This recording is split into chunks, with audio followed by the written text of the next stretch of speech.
Ceci est une émission publicitaire payée par Communication Nouvelle Vision.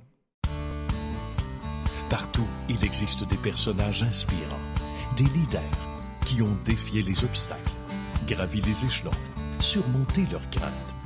Ils ont de l'intuition, une équipe bien rodée. Et chacun d'eux a son histoire de succès. Bon petit matin à tous. Bienvenue. On lance le week-end avec des gens qu'on aime beaucoup et qu'on va vous inviter à découvrir. D'abord, Christine, qui est du Centre de formation agricole de Mirabel. Bonjour, Christine. Bonjour, merci. Ça va bien? Ça va bien, merci. Oui. Merci d'accepter l'invitation. Martine Tremblay, qui en est à un deuxième séjour chez nous. Bonjour, Martine. Bonjour. Merci d'accepter l'invitation. On s'était vu d'abord pour Copter et c'est pour ça qu'on se voit, entre autres, bonnes raisons ce matin. Copter, parce qu'on fait d'abord les drones, la nouvelle réglementation qui est entrée en vigueur le 1er juin dernier. Donc, ça change évidemment certaines données. Merci d'être là une fois de plus ce matin. Et on va aussi voyager, pas seulement en drone, mais en parachute avec Joël. Tu arrivé en parachute ce matin? Non, malheureusement. J'aurais aimé Ouais. ça, mais j'ai dû prendre la voiture. Ça sauve le trafic. Ça sauve le trafic. Oui, quand même. définitivement. Hein? Le vol est plus plaisant. Il y a ça. Puis l'atterrissage est contrôlé parce qu'on sait comment faire ça. On se trouve maintenant à se retourner du côté de Christine, qu'on est allé rencontrer au centre de formation, qui est le centre agricole de Mirabel, dans un beau coin de pays et bien entouré à part ça. Et on regarde le reportage.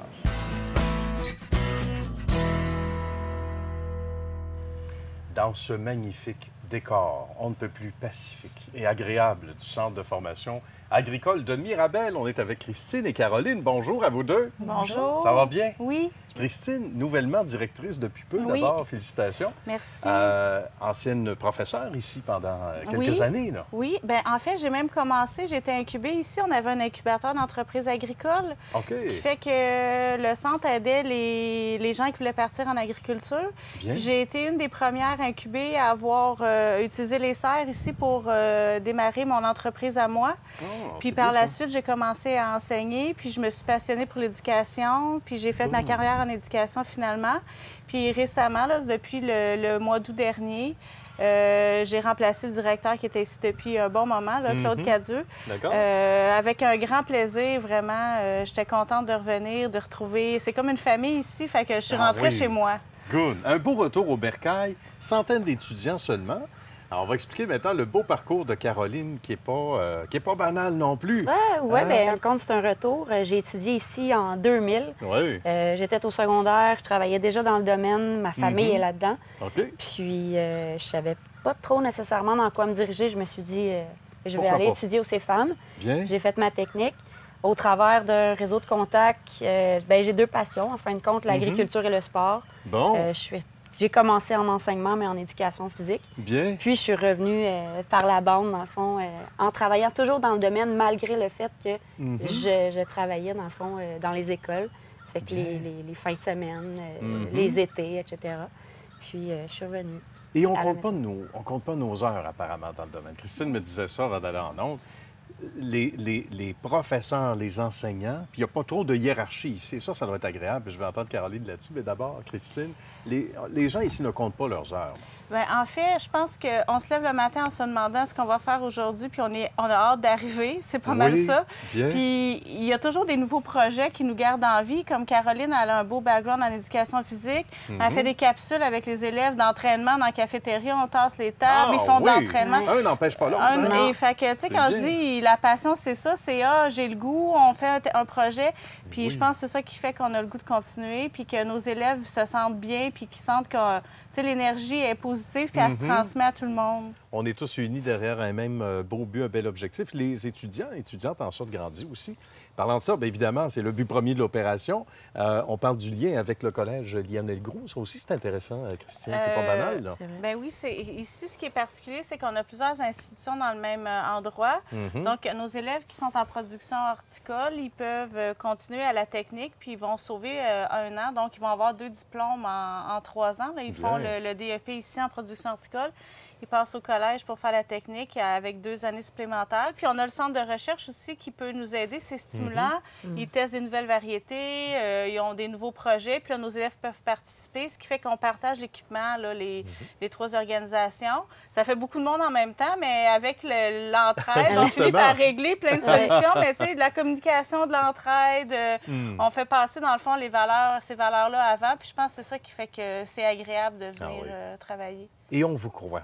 C'est pour ça que je disais d'entrée de jeu, ça donne le goût de venir travailler. Vous comprenez maintenant pourquoi on dit davantage suite à cette entrevue. Et ça boucle bien la boucle. Merci beaucoup à vous deux. Merci à vous. Bonne suite de passion, Merci. on va le dire comme ça. Et à bientôt. Merci beaucoup. On est avec Mathieu, toujours au Centre de formation agricole de Mirabel. Salut, mon cher Mathieu, Bonjour, ça va bien? bien? Ça va bien. C'est un bel environnement de travail, c'est le fun. C'est l'environnement de travail idéal. Ben voyons oui, donc. pas trop de stress, pas Dehors trop de avec les Wi-Fi, animaux. puis c'est merveilleux. Non, sérieux, on est chanceux. On est vraiment chanceux au CFM d'avoir ça. Oui, hein? Oui, C'est le fun. Puis c'est une belle équipe, on va en parler de l'équipe. Mais d'abord et avant tout, le rôle de Mathieu. D'abord, on se concentre ici sur une formation qui est surtout production animale. Oui. Production animale, volet ruminant ou volet équin, dans le fond. OK. Volet équin, on travaille avec les chevaux. Volet ruminant, les vaches laitières, vaches à bœuf, chèvres, moutons. Bien. Une formation de 10 mois, dans le fond, que les élèves ont la chance d'avoir ici. OK. Ils vont carrément partir de la récolte, du labour. Ah oui. Ils vont faire des cours de soins, des cours de reproduction, des cours je sais pas, d'alimentation. Ils vont aller faire des stages, 3 stages dans leur année. Tu sais, ils vont avoir la chance d'aller voir qu'est-ce qui se fait sur le milieu. Oui. Puis en ayant des stages en étant à l'école, les producteurs ouvrent leurs portes de leur ferme. Puis ils ont 23 jours, mettons comme en hiver, ils ont 23 jours à aller vivre chez le producteur, puis aller travailler avec eux autres.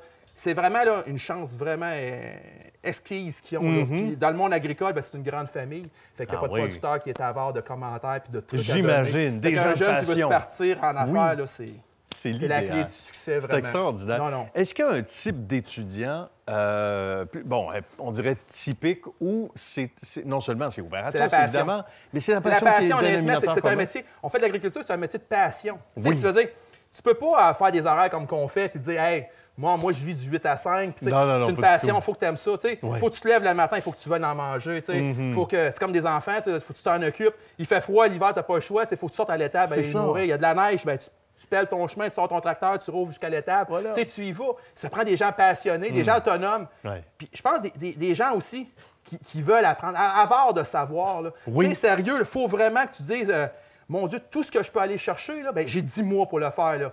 Puis les élèves, on les a. Les élèves, ils rentrent en classe, ils s'assient, là, puis ils disent, Oui. OK, là, regarde, on est là. Donnez-nous-en, là, on est capable. On là. est capable Je d'en vais t'en absorber. mettre 95 de nos étudiants, là, ils s'assient, là, puis ils veulent. Là. Ils disent, let's go. Que c'est merveilleux. Videz-nous votre savoir. Oui. Fait que nous autres, on trouve ça passionnant. C'est notre paye. On fait pas ça pour. Tu sais, je regarde mes collègues. C'est pas pour le salaire, c'est parce qu'on veut transmettre la passion. Puis on a des élèves qui le veulent. Fait que je peux vous dire que moi, personnellement, il n'y a pas un matin que je ne veux pas rentrer. Puis il y en a qui reviennent. Il y en Des a fois qui comme reviennent. prof aussi. Oui, C'est bon, ça. je suis un ancien étudiant. Et voilà. Il y a des rumeurs qui disent Oui, ça. c'est des rumeurs qui Mais disent c'est sont signe. venus me rechercher. Ben oui. Oui, puis écoute, ça a été un honneur pour moi de revenir. Enseigner ce que je suis venu suivre. En plus, avec mon enseignant, Régent Goyer, qui était un de mes profs dans le temps. Good. Fait que Que c'est pour ça qu'un peu que je suis là. Parce que Régent, c'est un gars de passion. Fait que la chance de pouvoir le côtoyer, là, à temps plein, mais en tant que collègue, c'est un autre chose, privilège. hein. Ça, c'est un privilège. Qu'est-ce qu'on peut demander de mieux à la Non, vie? rien de plus. Ben, ça a été un plaisir, mon cher Hey, Mathieu. monsieur, Je te laisse avec... vous venez quand vous voulez. Ben oui, n'importe quel temps. On va se tirer une petite Stéphane, bûche. Parfait. C'était un plaisir. À Merci. bientôt, Mathieu. Merci. Alors, Martine a sa question maintenant pour Christine. Oui, j'aimerais savoir quelle formation vous donnez chez vous. Bien, d'abord, il faut que je précise qu'on est un centre de formation professionnelle qui est à la commission scolaire de la Seigneurie des Mille-Îles. Donc, on est un des 5 centres. On fait une grande famille. Dans notre centre, on a 6 DEP, donc diplômes d'études professionnelles, tous reliant à l'agriculture ou l'horticulture. Donc, mécanique agricole, production animale. On a le volet ruminant et équin. On a production horticole, fleuristerie, réalisation d'aménagement paysager, puis notre petit dernier qui est un programme de cuisine qui est adapté aux produits du terroir de la région de Mirabel. Donc, c'est le lancement officiel là, le 23 septembre prochain. On démarre notre premier groupe. Oh, wow. Ça promet. Maintenant, Joël. Pourquoi est-ce qu'on ferait de la formation professionnelle en 2019? Merci pour la question. La formation professionnelle, on entend souvent des choses, puis des fois, c'est pas toujours réaliste. On dit souvent que c'est comme une voie de sortie quand on a de la difficulté à l'école. Pourtant, la formation professionnelle, ça serait mieux décrit comme étant de la formation pour les gens qui sont passionnés, qui veulent quelque chose de concret. Ce qui fait qu'on a des gens qui avaient moins de succès à l'école, qui réussissent super bien en formation professionnelle.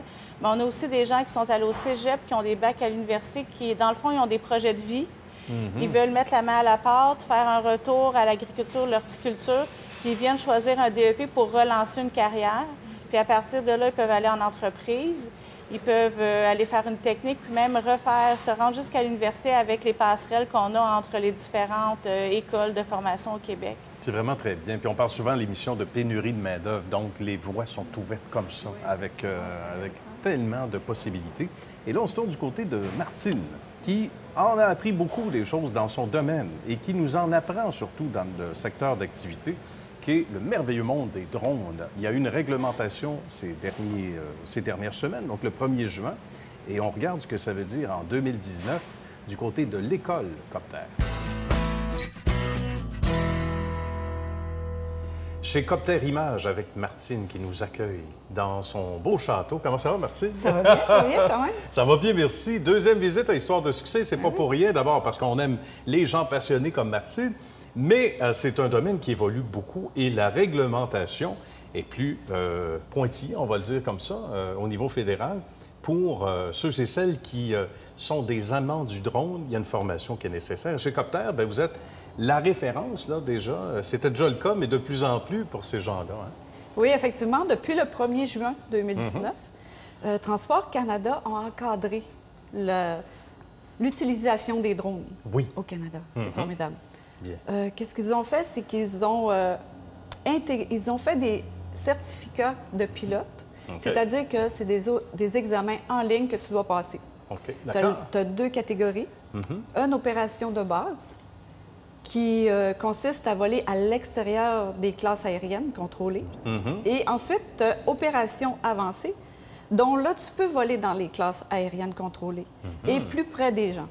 D'accord. Et ça, c'est bien parce que ça enlève un peu de lourdeur au niveau administratif. Oui, on imagine, on l'imagine. Mais ça demande énormément de rigueur. Et Dieu sait qu'il y en a ici de la rigueur quand on sait où on s'en va et quand on devient presque la moitié d'un pilote, parce qu'on va en parler de la formation, un pilote d'avion, c'est sûr et certain que ça nous rassure énormément comme étudiante, comme étudiant, ici, parce que on sait que quand on aura terminé la formation, on sera là en toute légalité, mais aussi on aura un bagage considérable là, qui va nous aider probablement à être encore plus intéressés et conscients surtout. Hein? Effectivement, parce que Transport Canada dit que dès que tu utilises un drone, tu utilises l'espace aérien. Donc, tu es un pilote. Voilà. Donc, tu dois être conscient de ce qui se passe au niveau aviation. Et c'est sûr que c'est des petits engins, mais tu côtoies les aéronefs. Donc, quand même. À quelque part, il faut que tu saches où tu voles et comment voler. Ça ressemble à quoi la formation ici, au niveau d'abord académique? Là? Bien, c'est ça. On a 4 jours de théorie. OK. Donc, on survole les lois aériennes, la navigation, les communications, la météo, c'est assez intense c'est important, aussi. Ça. C'est très important. Et ensuite, la sécurité au niveau du drone. D'accord. Quand vous avez terminé les 4 jours, vous faites votre examen en ligne de Transport Canada qui coûte 10 $. Bien. Et quand vous avez réussi, vous pouvez faire la pratique pour faire la révision en vol. La révision en vol, c'est que l'évaluateur qui est autorisé par Transport Canada et attaché à une école, il va vérifier auprès du pilote s'il connaît la réglementation et s'il est sécuritaire. Si c'est vraiment lui aussi qui a fait la formation. Exactement. Hein? Parce que là aussi, on parlait de rigueur, c'est important. Donc, si c'est fait dans les règles de l'art, si c'est la bonne personne, s'il connaît la réglementation et tout ça. Et de façon générale, ça se passe très, très bien. Là. Oui, pour la plupart des pas gens, de problème. On les aide vraiment, puis on fait toujours un suivi. S'ils ont des interrogations, ils nous appellent, on les aide à avancer. Ça, il n'y a pas de problème. Puis on a des beaux outils aussi. Nous, on a fait notre super checklist. Ah, ça, c'est pratique, ça. Oui, c'est comme un pilote d'avion. Comme un pilote d'avion. Et là, vous avez toutes les procédures que vous devez faire avant, après les opérations. Mais on a inclus aussi les procédures d'urgence. Donc, l'étudiant n'a plus à chercher dans son livre, dans son manuel à la page 47. Exactement. Tout est Donc, là. tout est inscrit à l'endos.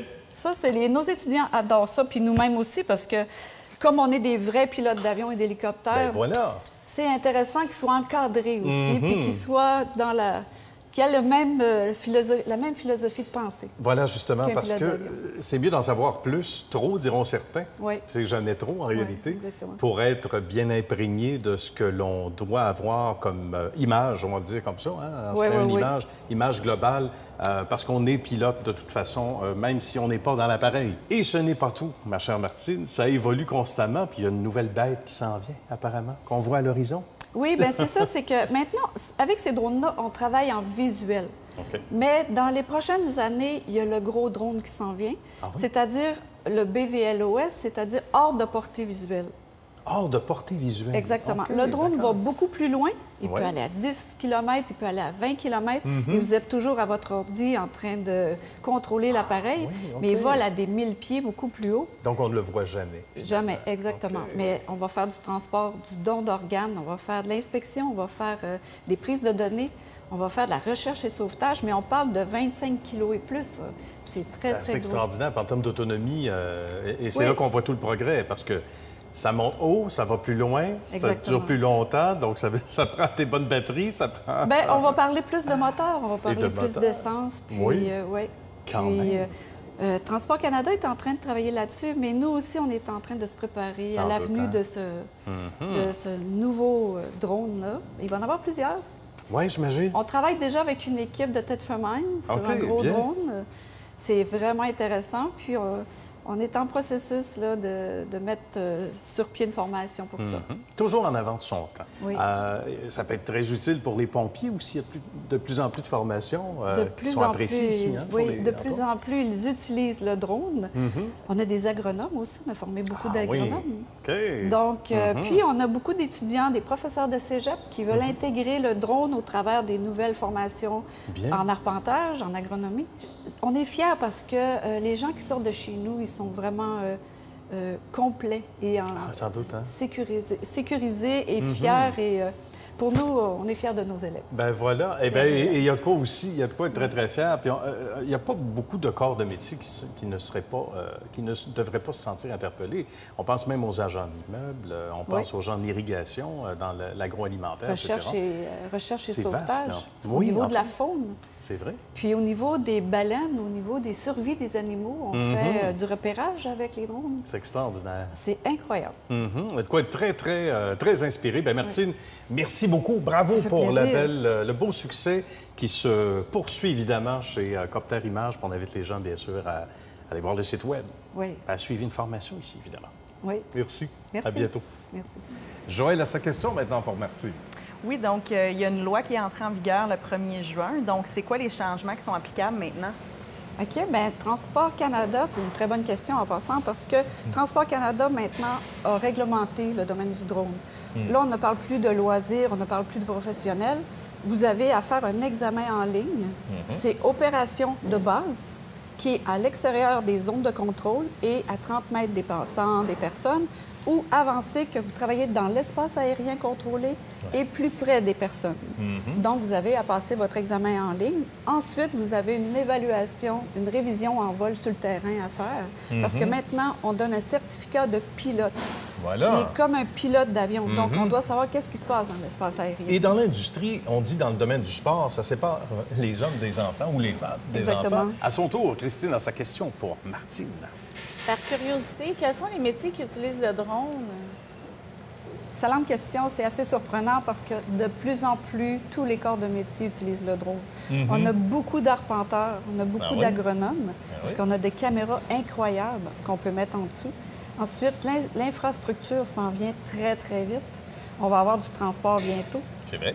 Et donc, au niveau du cinéma, ça, on le sait, mais au niveau des carrières, des sablières, dans tous les domaines, quasiment, on utilise le drone.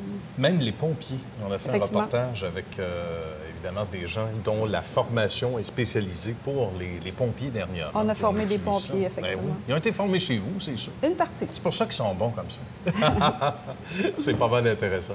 Et là, on se tourne du côté de Joël. On fait un saut en parachute. Oui. Et tout un saut à part ça. Ne faites pas le saut à la maison.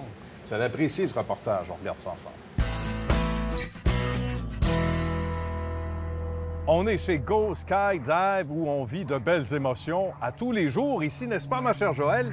Effectivement. Ça va bien, merci de nous accueillir. C'est un beau terrain de jeu chez vous. C'est bien, c'est intéressant. Oui, c'est vraiment particulier avec une belle végétation, une belle vue. Ah oui, une vue incroyable dont on va reparler dans un petit moment. Mais d'abord et avant tout, on va parler de la naissance de ce site extraordinaire et d'abord et avant tout de l'entreprise Go Skydive. Comment tout ça est né? Comment tout ça a été créé? Les frères Sévigny, donc Martin et Daniel, sont les propriétaires. Puis ils ont décidé d'acheter le centre de parachute qui était déjà ici pour le grossir, le faire vivre un peu plus. Puis le mettre sur la carte. Sur la carte. Puis Daniel et Martin, c'est des parachutistes. Donc ils ont débuté comme parachutistes. Ils ont monté les étapes. Puis maintenant, sont les propriétaires du centre ici. C'est assez extraordinaire. Et ça prend des passionnés pour amener une entreprise plus loin. Tu ne peux pas le faire seulement pour des raisons mercantiles. Il faut que tu adores ce domaine d'activité. Et ça a été la première condition. Est-ce qu'on savait qu'ils avaient un talent d'entrepreneur? Parce que de faire du parachute à répétition, on est rendu à quoi? 8000 sauts à peu près chez les frères Sévigny, m'a-t-on dit. Puis peut-être c'est chacun, c'est même pas cumulé. Ou à peu près. Blague à part, est-ce qu'ils se savaient, selon ce que tu sais, entrepreneurs, un point tel où là, ils ont décidé de décrocher pas juste le parachute, mais la pôle là, de l'entreprise? Je pense qu'à la base, c'est vraiment la passion qui était présente, puis la volonté de pouvoir approfondir cette passion-là, aller dans un deuxième niveau, si on veut, qu'on a pas juste, on a un pouvoir, quand on a un centre de parachute, on a un pouvoir décisionnel, bien évidemment. Puis, ils peuvent maintenant implanter une façon de faire qui les représente. Donc, ils ont développé là, cette partie entrepreneuriale-là avec le centre. Là, il y a toutes sortes de mythes qu'il faut démystifier, évidemment. On est là aussi pour ça. Et ça, je dis pas que ça se fait pas ailleurs, mais chez vous, on prend un soin jaloux de bien prendre le temps, justement, avec les gens. Avec ceux pour qui c'est un premier saut. On dit quand on a sauté une fois, la piqûre nous prend, puis on a le goût de revenir. Exactement. Et on va parler d'un des participants tout à l'heure, en fait, deux en particulier qu'on connaît bien dans l'équipe d'Histoire de succès. Mais j'aimerais ça que tu nous parles d'abord et avant tout de ce qui est normalement véhiculé comme information et qui n'est pas toujours vrai, entre autres l'adrénaline. Est-ce que c'est vrai ou c'est pas vrai? Oui. Comment on se sent en haut? En fait, il y en a beaucoup qui vont penser que c'est comme les montagnes russes. Okay. Donc, quand on fait une montagne russe puis qu'on descend... Le cœur reste en haut? Genre? Oui, exactement. Oui, donc, on a cette sensation-là. En fait, ça n'arrive pas en parachute parce que ça va arriver si on saute d'un objet fixe comme une montgolfière, un hélicoptère. Par contre, quand on est en avion, on a une résistance grâce au vent. Ah, ben oui! Donc, c'est vraiment, on tombe, on n'a pas cette sensation-là de montagne russe. Donc, ça amortit, dans le fond, exactement, la chute, ça nous crée vraiment une résistance qui fait en sorte qu'on n'a pas cette émotion-là. L'autre chose aussi, que les questions fréquentes qui reviennent, c'est par rapport au vertige. OK, oui. Donc, on a beaucoup de gens qui nous disent « Ah, ben moi, j'ai le vertige, je ne pourrais pas sauter en parachute. » Donc, quand on a le vertige, quand on est sur une tour, on touche au sol. Donc, on a la sensation de vertige. C'est vrai. OK. Versus qu'en avion, on ne touche pas au sol. Donc, habituellement, les clients qui nous disent qu'ils ont le vertige finissent par faire le saut. Ils l'ont pas en haut, forcément. Exactement. Donc, ils ne le ressentent pas parce qu'ils sont sous voilure, ils regardent le paysage, puis il n'y a pas cette sensation-là. On a l'impression que c'est une maquette, apparemment. Quand on le vit, là, on a l'impression que tout ça est du virtuel. Oui. C'est pas le cas, mais apparemment, c'est ce qu'on dit. Oui, effectivement, parce que quand on sort de l'avion, on est en chute libre. Donc là, c'est sûr que tout se passe très rapidement. Une fois que la voilure est ouverte, la vitesse ralentit beaucoup. Bien. Donc, on peut vraiment voir, là, nous, on a des terrains de fermiers aussi, donc on peut voir les vaches, on peut voir les voitures, on peut voir les gens qui se promènent, mais c'est tout petit. Donc, c'est vraiment, effectivement, comme si c'était une maquette. Puis ici, on a la rivière, on a les lumières en soirée, tout ça, donc c'est vraiment... un look, c'est ça, tu y arrives, puis je pense que c'est important d'appuyer là-dessus, avec raison. Tu as un look extraordinaire ici. Tu as une vue qui n'existe pas ailleurs, parce que tu as plusieurs centres de parachutistes, et sans rien leur enlever, on fait avec. Mais le décor est beau, mais sans plus, parce qu'on est au milieu du champ de patates. C'est beau, un champ de patates, mais c'est jamais aussi beau que les lumières du Parlement et qu'Ottawa et la rivière, etc. Donc, c'est magnifique, le point de vue qu'on peut avoir ici. C'est vraiment super. Puis, il y en a beaucoup qui viennent à l'automne pour ces raisons-là, parce que, comme vous pouvez le constater, on a beaucoup d'arbres aussi. Donc, l'automne, on a vraiment un mix de toute la végétation, tout ce qu'on peut avoir, autant là, le paysage urbain que rural. Donc, on a tout ça qu'on peut voir. Puis, chaque moment de l'année, ou de la saison plutôt, a une vue un peu différente parce qu'on n'a pas la même vue au printemps et à l'automne. Voilà. Donc, c'est le fun de voir. Puis même au cours de la journée, on n'a pas la même vue, disons, si on saute à midi versus si on saute à 7 heures. Parce que une fois que le soleil commence à diminuer un peu d'intensité, c'est là qu'on va voir justement les lumières du Parlement, les lumières d'Ottawa, avec la rivière. Puis c'est vraiment le fun de voir le côté du Québec et l'Ontario. Donc, on voit les deux provinces. C'est vrai, c'est vrai. Donc, c'est quelque chose aussi là, qui est différent là, et très unique. Vous êtes les seuls à exactement, on est très unique par rapport à ce paysage-là. Là. Et vous pourrez dire à vos amis que vous avez sauté entre deux provinces. Ça se glisse bien. Ça se glisse bien dans un 5 à 7. Tu sais, ça se joue à juste sauter entre deux provinces. Oui, entre le Québec et l'Ontario. Merci beaucoup, Joël. C'est un plaisir. On te laisse sauter de nouveau. Christine a sa question à son tour pour Joël. Pourquoi sauter en parachute? En fait, il y a plusieurs raisons pourquoi. Il y en a que c'est la fameuse bucket list qui va être là, qui veulent le faire. C'est vrai. Il y en a des fois que c'est une surprise. Ça, c'est toujours agréable à voir qu'ils apprennent sur le site même. Il y a des motivations aussi par rapport à certaines personnes qui ont eu des blessures, des accidents. On a même des personnes qui peuvent avoir des handicaps physiques qui viennent. Il y en a que c'est pour l'adrénaline. Donc, les raisons sont vraiment différentes. Puis, il y en a aussi que c'est pour faire un vide. Donc, nous, les parachutistes, c'est vraiment comme un yoga, si on veut. Ça fait drôle à dire souvent parce que les gens s'attendent à l'adrénaline très fort et tout ça. Sauf que quand on est en chute libre, on a vraiment un vide total. Donc, on a vraiment une sensation de liberté puis on est concentré sur ce qu'on fait au moment présent. Donc, c'est pas possible de penser aux enfants, à l'épicerie, au lavage. Donc, c'est un vide total. Donc, c'est pour ça que je compare ça un petit peu au yoga. Puis, avec le parachute, la progression est vraiment illimitée. Donc, on peut vraiment se mettre les défis désirés. Oui. Bien. Mais pourquoi on choisirait d'aller chez vous? En fait, à Parachute Goscadev, si je peux commencer avec la vue, on a la vue de la capitale nationale, donc on voit Ottawa, on voit le parc de la Gatineau, donc c'est pas juste des champs, on voit la rivière, les montagnes, on a vraiment tous les types de la nature, la ville et tout ça, donc la vue est vraiment splendide, autant pendant la journée qu'en fin de soirée avec les lumières. À l'automne, les couleurs des arbres, c'est vraiment sublime, c'est magnifique. C'est sûr aussi que le personnel, c'est un endroit familial, c'est une passion pour nous. Puis tous ceux qui travaillent à Parachute Goscadev, c'est des personnes passionnées. Donc, on est là pour s'occuper de chaque personne individuellement. Bien, ça promet, ça donne le goût de s'abonner. On va le faire. Une fois par semaine au moins. C'est bon, abonnement hebdomadaire. C'est très bien. Bien, merci à vous. Ça a été un bonheur de vous recevoir, mesdames, ce matin. Et on ne saurait vous quitter sans vous demander vos sites web respectifs. D'abord, ma chère Christine. C'est le cfam.qc.ca. Très bien. Pour tous les détails, formations et du choix, il y en a aussi par rapport aux formations. Merci beaucoup de la visite ce matin, Merci. Christine. Pour tous les détails concernant le merveilleux monde des drones, Martine, le site web. Copterimage.com. Copterimage.com. Merci beaucoup, Martine, de la visite ce matin. C'était un bonheur une fois de plus. Et pour Joël? parachutegoscadev.ca. Très certainement, on va aller vous voir sur vos sites web respectifs. Merci à vous d'avoir été là ce matin. Et à vous également à la maison. On se retrouve la semaine prochaine.